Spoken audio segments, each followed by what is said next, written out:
Аллах Тағаланың ең күшті жаратылысы. Бір күні Хазірет Әлиге Аллах Тағаланың жаратылыстарының ішіндегі ең мықтысы, ең күштісі қайсы деп сұрақ қойған.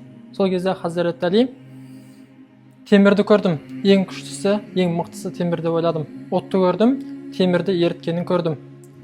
Суды көрдім, отты өшіргенін көрдім.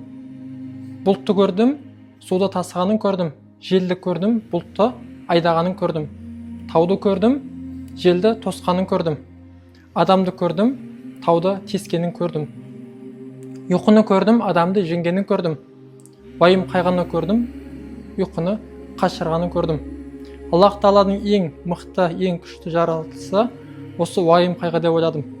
Уайым қайғы ол жүректе болады. Ал жүректен осы уайым қайғыны алып тастау үшін жүрек Аллах Тағаланы зікір ету керектігін түсіндім.